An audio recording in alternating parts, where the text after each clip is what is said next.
Bapak yang dirahmati Allah, mari kembali sepenuh hati kita menyampaikan puji dan syukur kepada Allah Subhanahu wa Ta'ala, di mana pada pagi hari ini hanya atas izin dan rahmat Allah Jualla bersama-sama kita telah dapat melaksanakan pembacaan ayat-ayat suci Al-Quran yang bersama kita mengawalinya dengan ayat ke-45 pada surah Al-Kahfi dan mengakhirinya pada ayat ke-46. Mudah-mudahan atas segala kesabaran, perjuangan, ikhtiar, dan persiapan yang kita lakukan di dalam menyiapkan diri melaksanakan pembacaan ayat-ayat ini, semoga Allah membukakan pintu rahmat, barakah, hidayah, dan ridhonya untuk kita semua. Amin ya rabbal alamin. Nah, baiklah Bapak dan Ibu, sebagaimana biasanya sebelum kita menelusuri pesan-pesan terbaru melalui 2 ayat yang kita baca di pagi hari ini, alangkah baik dan eloknya apabila kita memperhatikan sejenak pesan-pesan yang telah kita dapati di dalam ayat-ayat yang sebelumnya. A'udzubillahi minasyaitonirrajim. Aku berlindung kepada Allah dari segala godaan syaitan yang terkutuk. Bismillahirrahmanirrahim, dengan menyebut nama Allah yang Maha Pengasih lagi Maha Penyayang.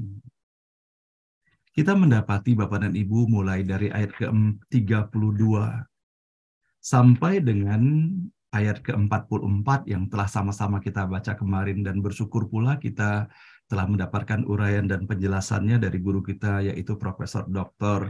Nasaruddin Umar. Kalau misalnya kita perhatikan secara seksama mulai dari ayat ke-32 sampai dengan ayat ke-44 tersebut, bahwa betapa Allah memberikan penjelasan dan penggambaran kepada kita semuanya bahwa bagaimana sepatutnya hakikatnya kehidupan ini sendiri. Dengan melalui 2 perumpamaan yang Allah berikan kepada kita semuanya, yaitu kepada seseorang yang kufur akan nikmat yang telah Allah berikan kepadanya, dan juga penggambaran kepada seorang lagi yang tidak disebutkan secara rinci di dalam ayat-ayat ini, namun sangatlah berbeda tentunya atas apa yang diterimanya. Namun kita bisa mendapati bahwa di satu sisi Allah menggambarkan bagaimana secara rinci, bagaimana besarnya nikmat yang telah diberikan kepada seseorang, namun kemudian dengan nikmat itu ia menjadi kufur karenanya. Sementara kepada seorang lagi yang tentunya miskin dalam pandangan orang yang disebutkan pertama, namun dalam kemiskinan sampai dengan tidak ada yang bisa disebutkan dari kekayaan yang dimilikinya, namun Allah berikan anugerah yang luar biasa, itulah keimanan yang begitu kuat di dalam dadanya. Dan bahwa betapa melalui ayat-ayat yang telah kita baca Bapak dan Ibu, bagaimana kemudian Allah tunjukkan bahwa sesuatu yang dibanggakan, yang kemudian membuatnya menjadi sombong dan kufur kepada Allah, begitu mudahnya bagi Allah ketika Allah ingin menghilangkannya. Sebagaimana kita dapati di dalam ayat ke-42, maka buah-buahannya dan kesenangannya terkepung oleh puing, dan ia pun mulai membolak-balikkan kedua telapak tangannya, mengingat apa yang sudah dikeluarkan untuk miliknya, yang sekarang sudah hancur sampai ke akar-akarnya. Dan ia pun berkata, sekiranya aku tidak mempersekutukan Tuhanku dengan siapapun juga. Pada akhirnya Bapak dan Ibu yang dirahmati Allah, segala sesuatu yang dihadirkan yang bersifat materi di dalam kehidupan ini begitu fana, begitu rentannya, apalagi ketika Allah menginginkan segera hal itu untuk dilenyapkan dari kehidupan kita. Maka semoga melalui 2 perumpamaan ini Bapak dan Ibu, semoga menjadi benar-benar renungan bersama bagi kita. Di manakah kita menempatkan diri kita? Apakah pada posisi orang yang begitu banyaknya mendapatkan anugerah secara materi dan fisik, namun kufur kepada Allah? Atau boleh jadi kita merasakan bahwa boleh jadi kita tidak banyak yang kita terima dibandingkan dengan orang-orang yang berada di seputar kita. Namun kita harus bersyukur kepada Allah Subhanahu wa Ta'ala bahwa di dalam kekurangan ini kita bisa menjalani kehidupan ini tetap dengan secara seksama. Tidak berbeda dengan orang-orang lainnya. Dikarenakan ada rasa syukur, ada ketawaduan di dalam menyikapi setiap nikmat yang telah Allah berikan bagi kita semuanya.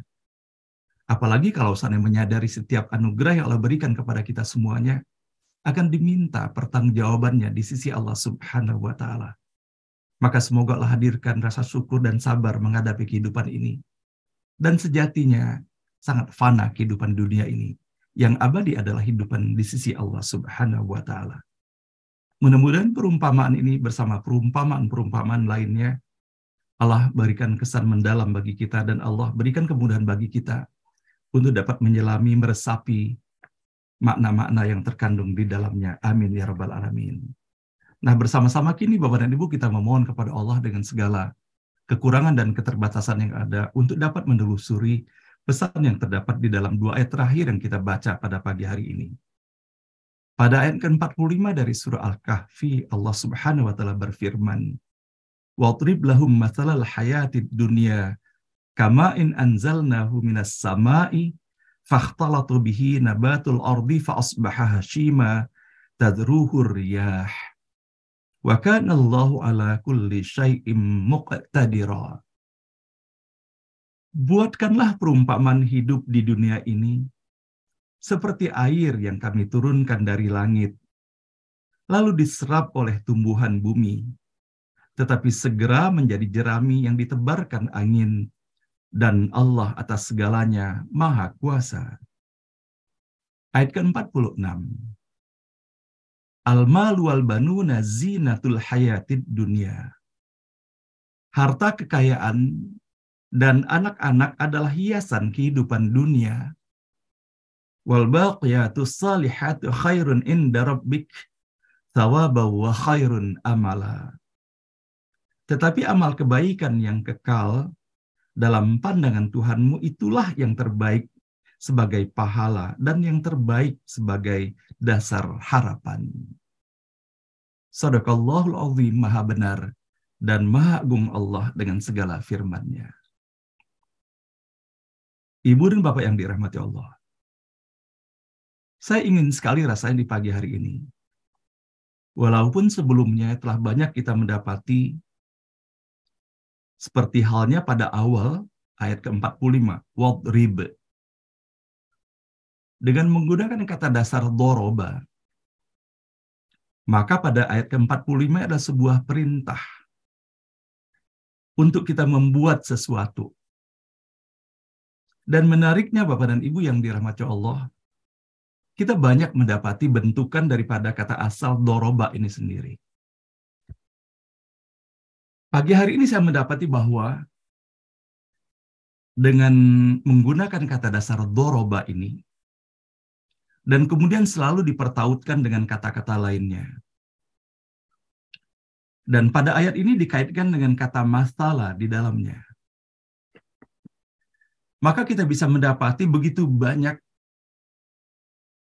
terjemahan yang terkait dengan kata doroba ini sendiri, maka ketika dikaitkan dengan masalah, seperti hal yang kita temui dalam ayat ini adalah menerangkan segala sesuatu dengan contoh. Dan kemudian kita ingat Bapak dan Ibu bahwa terdapat makna lainnya, diantaranya adalah memukulkan. Kita ingat ketika kita bersama-sama dahulu menelusuri perjalanan kehidupan Nabi Musa, Allah telah memerintahkan Nabi Musa untuk memukulkan tongkatnya itu. Memukulkan tongkatnya kepada batu dan kemudian pecah batu itu dan kemudian menghadirkan 12 mata air. Dan kemudian kita ingat bahwa bagaimana tongkat itu Allah perintahkan kepada Nabi Musa dipukulkan kepada Laut Merah itu. Dan Laut Merah pun menjadi terbelah karenanya. Sehingga kalau seandainya kita memperhatikan dari perumpamaan-perumpamaan yang Allah sampaikan di dalam Al-Quran ini, dan kemudian kita memperhatikan kosakata doroba itu sendiri, artinya adalah sebagaimana halnya yang kita gunakan juga dalam kehidupan sehari-hari. Kalau ada permasalahan itu, kita pecahkan permasalahan itu. Di dalam ayat ini, masalah. Masalah itu perumpamaan. Maka kita harus mencari apa sesungguhnya makna daripada simbol-simbol yang Allah sampaikan kepada kita semuanya. Maka di dalam Al-Quran, Bapak dan Ibu, beberapa ayat yang ingin saya kutip dan ingin saya bacakan pada pagi hari ini, walaupun lebih banyak lagi sesungguhnya yang masih terdapat di dalam Al-Quran. Selain daripada ayat ke-45 ini, kita baru saja melalui pada ayat ke-32, ketika Allah menggunakan wadrib lahum mathalar rajulain. Ketika Allah meminta kepada kita untuk mengambil perumpamaan kepada dua orang laki-laki yang telah kita bahas tadi. Dan kemudian dilanjutkan dengan ayat 45 pada pagi hari ini. Maka sebelumnya kita bisa mendapati bahwa dalam surah Al-Baqarah di dalam ayat ke-26, Allah menyampaikan, innallaha la yastahyi ayyadriba mathalan ma ba'udatan fama fawqaha. Sesungguhnya Allah tidak segan membuat perumpamaan seekor nyamuk atau yang lebih kecil daripada itu. فَأَمَّا الَّذِينَ آمَنُوا فَيَعْلَمُونَ أَنَّهُ الْحَقُّ مِنْ رَبِّهِمْ وَأَمَّا الَّذِينَ كَفَرُوا فَيَقُولُونَ مَاذَا أَرَادَ اللَّهُ بِهَذَا مَثَلًا يُضِلُّ بِهِ كَثِيرًا وَيَهْدِي بِهِ كَثِيرًا وَمَا يُضِلُّ بِهِ إِلَّا الْفَاسِقِينَ. Adapun orang-orang yang beriman, mereka tahu bahwa itu kebenaran dari Tuhan. Tetapi mereka yang kafir berkata, apa maksud Allah dengan perumpamaan ini? Dengan perumpamaan itu banyak orang yang dibiarkannya sesat, dan dengan itu banyak pula orang yang diberinya petunjuk. Tetapi tidak ada yang dia sesatkan dengan perumpamaan itu, selain daripada orang-orang yang fasik. Nah, Bapak dan Ibu yang dirahmati Allah, bahwa betapa sesungguhnya dari perumpamaan-perumpamaan yang Allah hadirkan untuk kita semuanya, yang tidak hanya yang disebutkan secara khusus di dalam ayat-ayat ini, sebagaimana tadi kita membacakan bahwa bagaimana Rasulullah SAW hampir semalam suntuk menangis ketika mendapatkan wahyu dengan turunnya ayat 190 pada surah Ali Imran itu. Rasulullah menjadi menangis tentunya bukan hanya sekedar turunnya ayat itu, tetapi Rasulullah memikirkan sesungguhnya apa makna yang terkandung di balik ayat itu sendiri. Rasulullah memahami benar apa sesungguhnya pesan-pesan mendalam secara rinci yang terdapat di dalam setiap ayat yang Allah turunkan.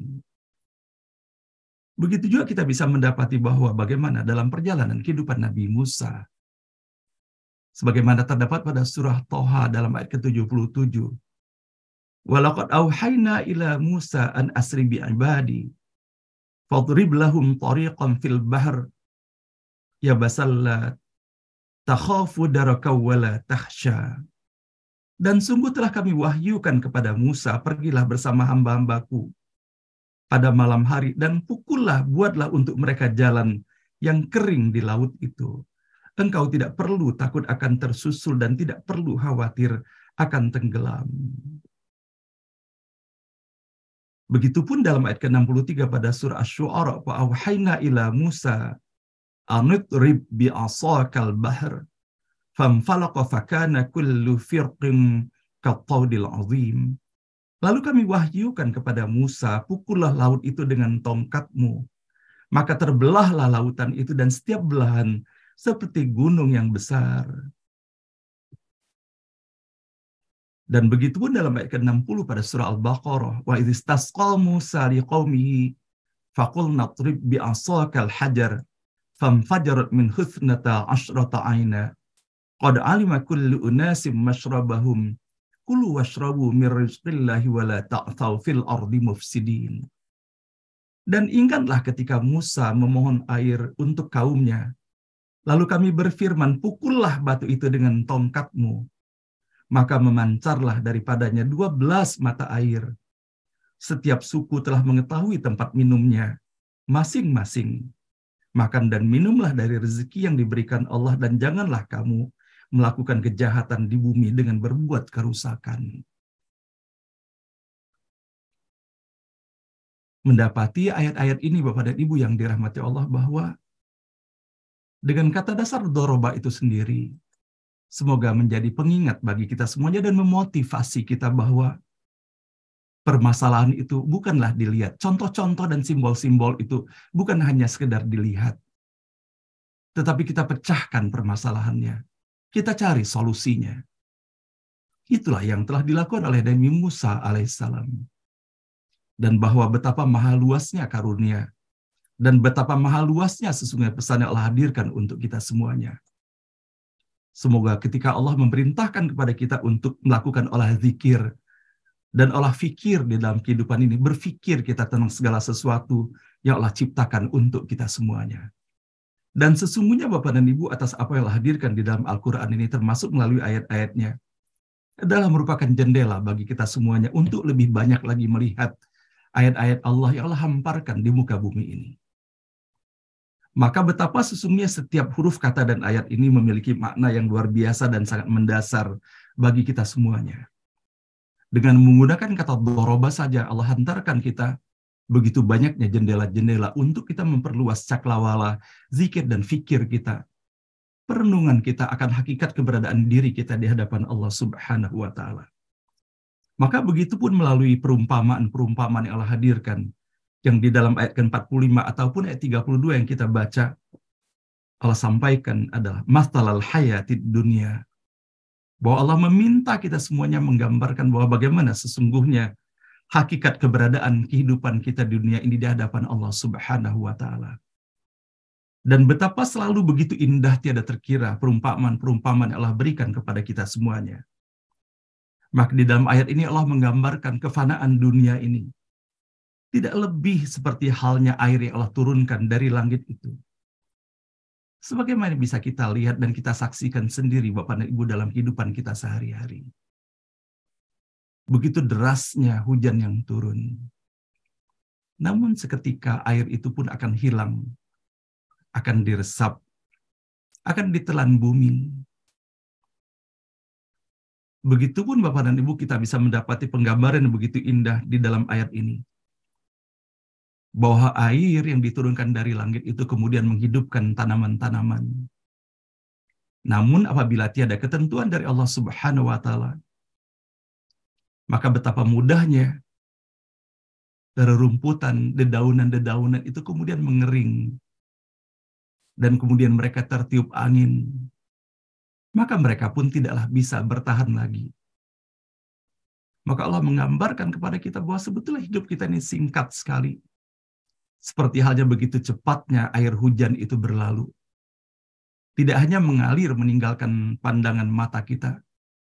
Dan bahwa kita bisa mendapati. Seperti halnya di padang pasir itu Bapak dan Ibu. Begitu banyak dan derasnya hujan yang diturunkan. Namun seketika akan hilang. Sebagaimana banyak orang-orang tua kita dahulu menggambarkan bahwa kehidupan kita tidak lebih pendek daripada sepenyeberangan jalan. Itu artinya sangat singkat kehidupan ini. Maka sepatutnya ayat ini mengingatkan kepada kita semuanya. Apakah kita berjuang untuk kehidupan yang sangat singkat ini semata? Ataukah kita berjuang pula sesungguhnya untuk kehidupan yang lebih abadi, yaitu di akhiratnya Allah Subhanahu wa Ta'ala. Dan begitu pun kita bisa mendapati bahwa bagaimana Allah Maha Pengasih dan Allah Maha Penyayang. Allah hantarkan kepada kita Bapak dan Ibu begitu banyaknya perumpamaan-perumpamaan di dalam Al-Quran ini. Dan tentunya sebagaimana halnya kita mendapati di sekolah dahulu Bapak dan Ibu. Ketika para guru atau dosen kita memberikan contoh soal itu. Contoh hanya sekedar contoh semata. Melalui contoh itu kita belajar bahwa bagaimana kita menalarkannya. Sehingga ketika persoalan-persoalan ataupun ujian-ujian berikutnya diberikan menggunakan benang merah yang bisa kita ambil dari contoh-contoh soal itu, maka kita bisa menyelesaikan soal-soal yang banyak lainnya. Maka begitu pun juga di dalam Al-Quran, Allah memberikan contoh. Allah memberikan contoh itu, Allah menginginkan kita sebagaimana kata doroba itu sendiri. Kita mengambil dan mencari saripati serta benang merahnya. Agar hal-hal yang reflektif yang kita dapat dalam kehidupan ini dapat kita lihat pula dengan pandangan mata hakiki di dalamnya. Tidak hanya menggunakan mata kepala ataupun nafsu kita semata, tetapi Allah benarkan, Allah berikan kesempatan bagi kita menjadikan apa yang kita lihat melalui mata kepala kita sebagai jendela untuk kita fikirkan dan kemudian kita renungkan. Dan terutama kita menempatkan diri kita di hadapan Allah Subhanahu wa Ta'ala. Maka ketika kita mendapati bahwa perumpamaan-perumpamaan yang Allah berikan untuk kita semuanya sebagai jendela untuk bisa kita melihat lebih luas lagi sesungguhnya begitu banyak contoh Allah berikan untuk kita semuanya. Maka dengan kata dasar mathala itu sendiri, begitu banyak Allah telah menghadirkan untuk kita semuanya. Sebagaimana kita dapati Bapak dan Ibu bahwa Allah menyampaikan di dalam ayat ke-24 pada surah ke-11 dalam surah Hud. Mathalul fariqaini kal'a'ma wal asam wal basiri was sami' hal yastawiyani mathala afala tadhakkarun.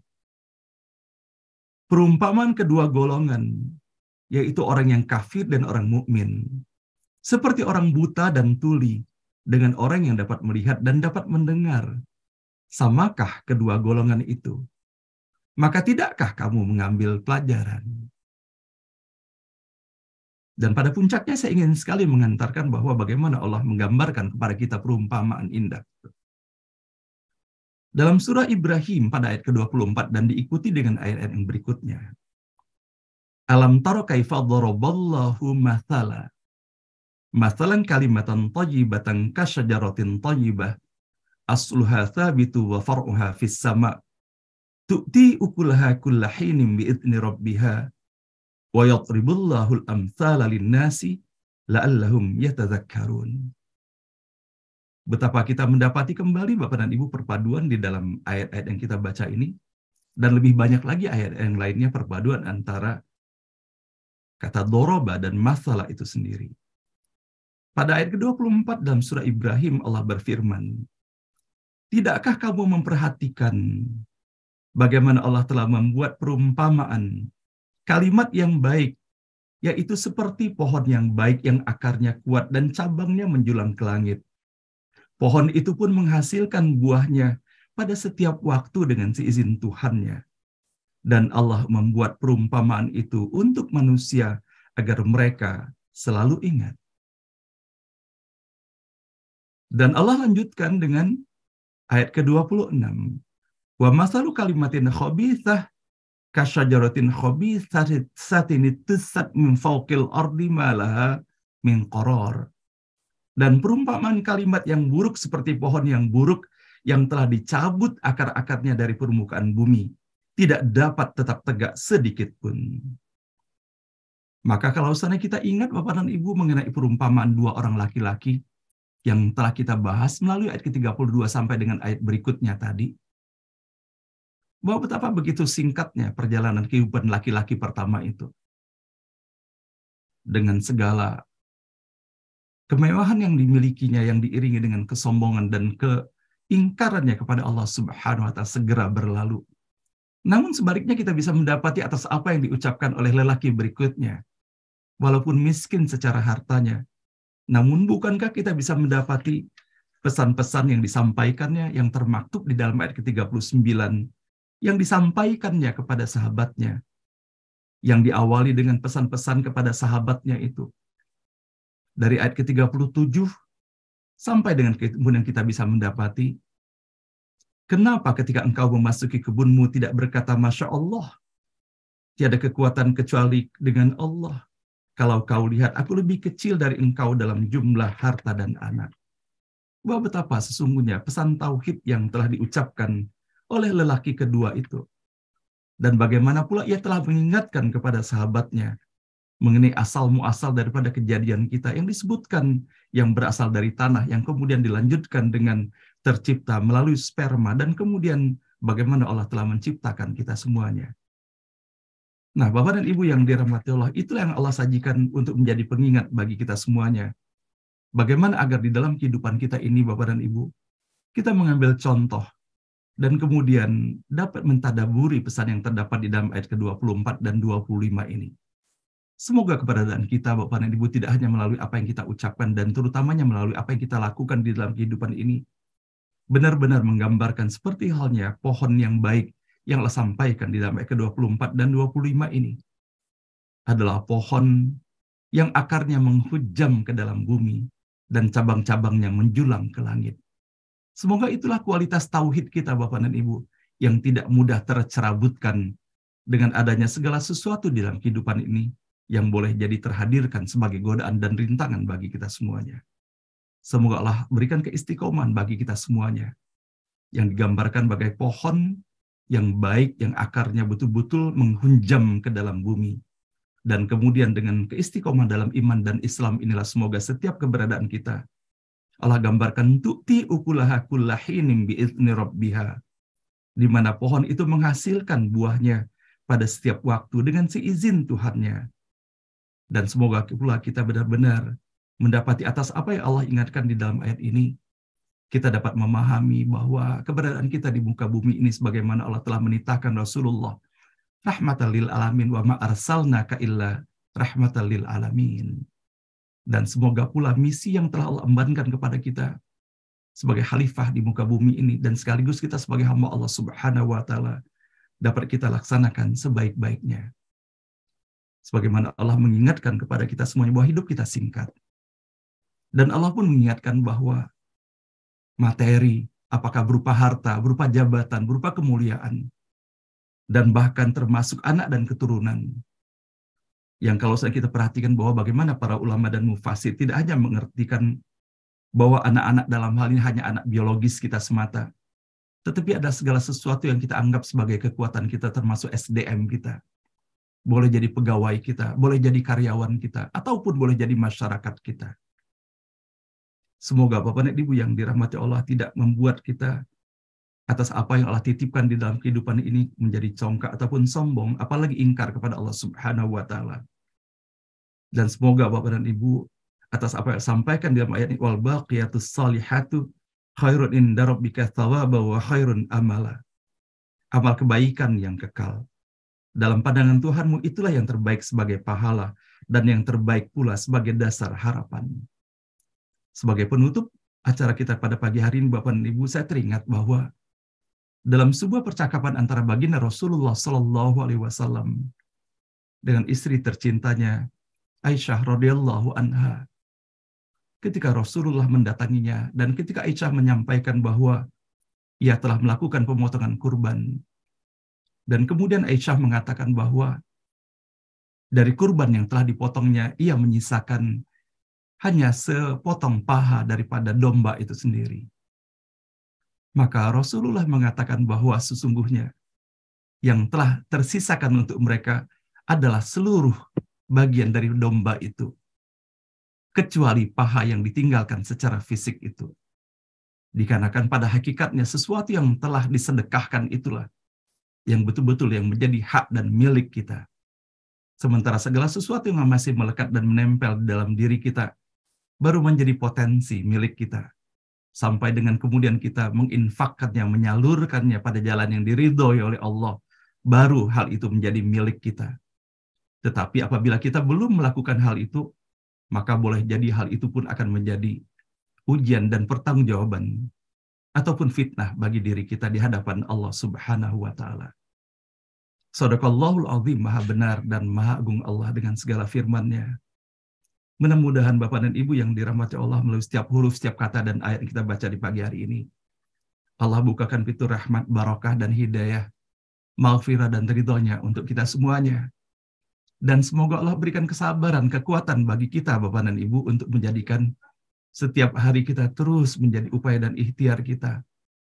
Tidak hanya untuk membaca Al-Quran, namun yang paling utama adalah berikan kemudahan bagi kita untuk menyerap makna dan pesan-pesan serta perumpamaan-perumpamaan yang Allah hadirkan di dalam Al-Quran ini untuk menjadi pengingat, menjadi pembawa berita gembira bagi kita di dalam menelusuri perjalanan kehidupan kita ke depan, yang boleh jadi adalah merupakan etapa terakhir perjalanan kehidupan ini.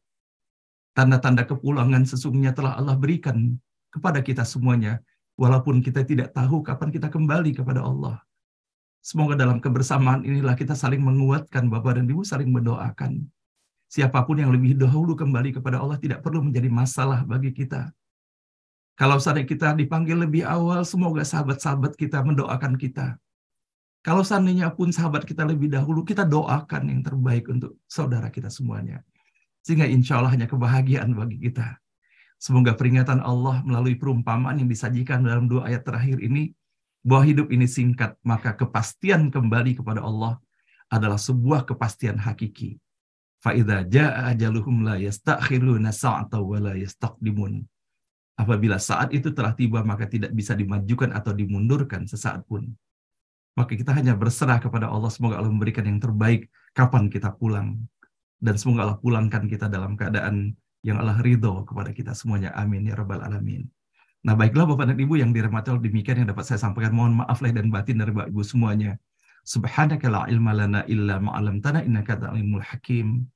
Maha suci Allah Subhanahu wa taala, tidak ada ilmu pada kita semuanya kecuali hanya atas apa yang Allah ajarkan kepada kita, dan hanya Allah yang Maha mengetahui dan Allah pula yang Maha bijaksana.